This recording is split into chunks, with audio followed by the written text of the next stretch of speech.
Яңалыклар чыгарылышы үз эшен башлап җибәрде. Студияда Алина Хисматуллина, исәнмесез? Фатир янды, йортта һәм подъездда көйек исе калды. Яңа шәһәрнең 18-нче комплекста яшәүчеләр зарлана. Балалар белән уртак телне ничек табырга? Чаллыда бәхетле ата-ана, бәхетле бала дигән семинар узды. Бу хакта Мәрьям Файрушина. Татар драма театры артистлары премьерага әзерләнә. Яңа спектакльнең репетициясендә Эльвина Андрова булып кайтты. Яңа шәһәрнең 18-нче комплексына яшәүчеләр безнең редакциягә ярдәм сорап мөрәҗәгать итте. Октябрь урталарында 18:06 йортының 2нче катында фатир яна. Шәһәрдәшләр әйтүенчә, подъездда һаман да көйек исе. Йортта яшәүчеләрнең гомум йорт милкен тәртипкә китерү турындагы үтенечләре җаваплы оешмаларның игътибарыннан читтә кала. Теманы хәбәрчебез дәвам итә. Янгыннан инде ай ярым вакыт узды, ләкин һаман да түшәмнәрне һәм стеналарны агартмыйлар, көйек исе суларга бик комачаулый. Подъездга чыгу мөмкин түгел, бүтән җирдә сөрем һәм көйек исе дип зарлана 18:06 йортында яшәүчеләр. Хезмәт күрсәтүче оешмага мөрәҗәгать итү уңай нәтиҗә бирми. Торакчылар ремонт өчен янгында гаеплеләр түләргә тиеш дип җавап бирә. Монда берәүләр квартираларын сатмакчы булалар. Кеше килә, күрә менә бу хәлне. Борылып китә. Дөрес түгел бит инде. Хоть ремонт бы сделали, мы же все-таки люди. Хәлне аңлатуларын сорап, без 14-нче санлы торак эксплуатация участогына мөрәҗәгать иттек. Белгечләр сүзләренә караганда, подъездда агымдагы ремонт эшләре йорт хисабына башкарылачак. Аннары бу сумманы янгын чыгуга сәбәпче булган кешедән алачаклар. Әлегә алар үзләреннән таләп ителгәнне үтәгән. После пожара лестничная клетка отмыта, убрана, виновник пожара установлен и сметная стоимость у нас имеется. И на следующий год будем изыскивать средства в текущий ремонт, чтобы выполнить ремонт. Подъездагы түшәмнәр су катыш эмульсия, стеналар эмаль белән буялган. Шуңа күрә сөрөмне тулысынча юып бетереп булмый дип аңлатты белгечләр. Коридорларда кайбер кешеләрнең көйек исен сеңдергән шәхси әйберләре ята. Бу да начар ис чыгуның бер сәбәбе. Эльвина Андрова, Сергей Вильданов, Яңалыклар. Пычрак, чүп-чар һәм начар ис энергетик мәдәният йорты янындагы җир асты кичүендә даими яшәү урыны булмаган кешеләр яши. Узган атнада аларның берсе эше бүлгән. Сукбаларга карата шәһәрдәшләрдә төрле фикерләр. Кемдер әлеге күренешкә битараф, кайберәүләр яшәү урынын югалтучыларга ярдәм итеп буламы дип борчыла. Сорауга җавапны Лилия Гатина тапты. Әлеге урамда калган ике кеше ир белән хатын ничек әлеге хәлгә төшүләре турында аны кына аңлата алмадылар. Әйтүләренчә, элек заводта электрик булып эшләгәннәр. Менә инде 8 айга якын аларның йорты шәһәр урамнары. Хәзер алар энергетик мәдәният йорты тукталышының җир асты кичүендә яши. Инсульт был. Одна сторона не работает. Вот как ходить, куда? Вот поэтому сидим. А как так случилось, что вы здесь оказались? Забрали квартиру. А кто забрал? Что случилось? Можете объяснить? Не знаю, честное слово. Бу җир асты кичүендә яшәүче бердән бер пар түгел ди шәһәрдәшләр. Аларның саны көннән көн арта бара. Битараф булмаганнар кемдер акча, кемдер ризык белән ярдәм итәргә тырыша. Әмма шәһәрдәшләрнең барысында мондый күренештән канәгать түгел. Җир асты кичүендә начар ис тора, урыны белән чүп-чар. Ушамый бу кешеләрнең монда утырулары минем. Ни өчен ошамый? Сасы искеле. Менә үтеп киткәндә уже сирегесе, нейсе бөтенесе шулар килеп тора. Узактан утыралар бу кешеләр ел сайын шушында берсе үлде инде. Конечно, чистота хочется, алар бит монда сияләр ис. Әле бүген ярый салкын, монда ис юк. Авыр тормыш шартларына юлыккан кешеләр өчен социаль адаптация үзәкләре эшли, бирегә мөрәҗәгать итүчеләр тиешле дәвалану ала, аларга эшкә урнашырга ярдәм итәләр. Документларын торгызырга, туганнарын эзләргә булышалар.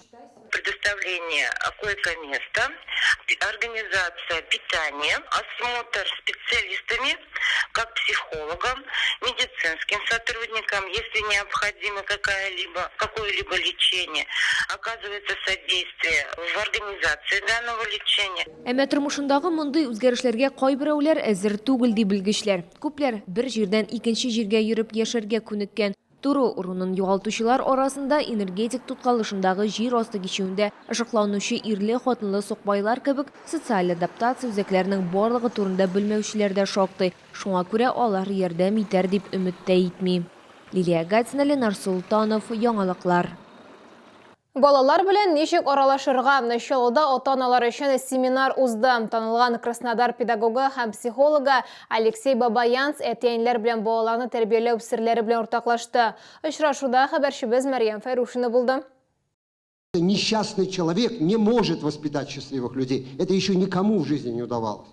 55-нче мәктәптә үтүче семинарга тулы зал җыелды. Бирегә Чаллыдан гына түгел, башка шәһәрләрдән дә килүчеләр бар. Мы приехали из Казани, потому что не так часто Алексея Бабаянца можно где-то услышать живую. Да? Это важно в нашей и педагогической деятельности, в деятельности нашего садика, перенять его какие-то наработки. И как родителям нам тоже это важно.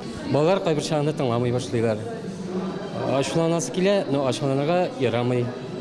Йомшаграк әйтергә кирәк.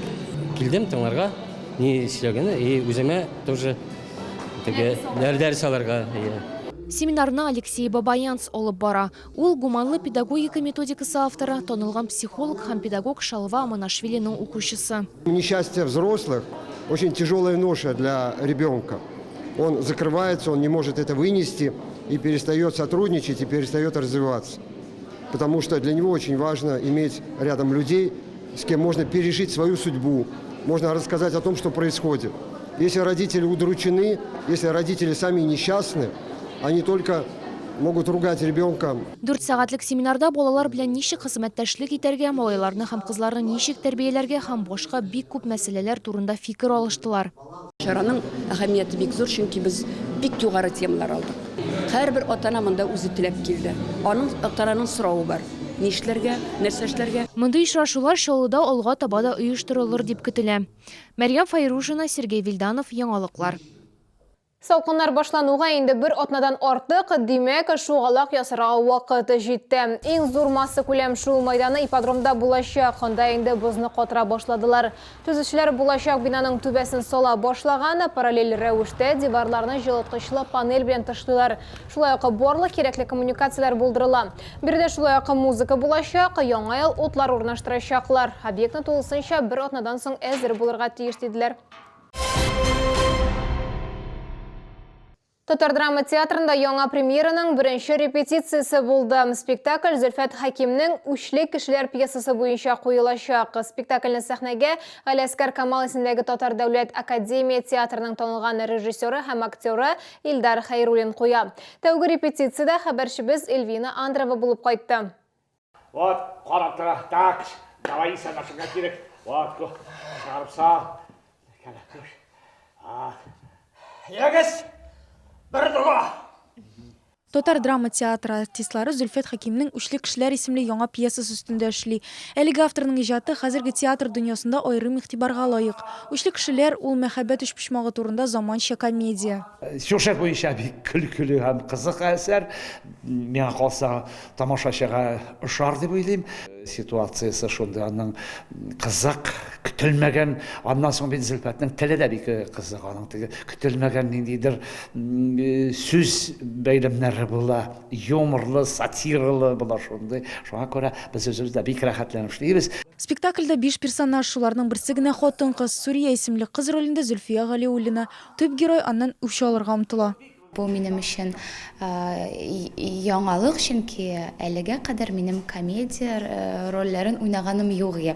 Һәм инде мин бөтен көчемне шул рольгә бирәм.